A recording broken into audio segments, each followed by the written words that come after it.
রে মামা কি হয়েছে? এই কিছু না। না কিছু তো একটা হয়েছে, বল। আর বললাম তো কিছু না। উফ, কি রোদ! আসলে আজকে অনেক রোদ পড়ছে। হ্যাঁ, আজকে অনেক রোদ পড়ছে। চল তাড়াতাড়ি, চল চল।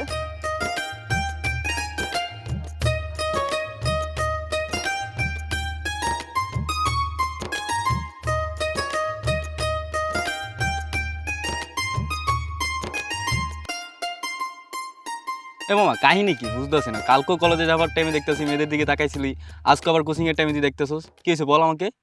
মামা, এত সুন্দর মেয়ে আমি জীবনও কখনো চোখে দেখি নাই। ওর দেখলে আমার ভিতরটা ভূমিকম্পের মতো কাঁপা ওঠে। সারাদিন খালি দেখতেই মন চায়। কি করছ মামা, তুই কি এই মেয়ের প্রেমে পড়লি নাকি? তোর তো হাবভাব দেখে মনে হয় তুই এই মেয়ের প্রেমে পড়ছিস। কাহিনী কি বল আমাকে। আরে বেটা, প্রেম না, জানি না কেন ওর এত ভাল লাগে।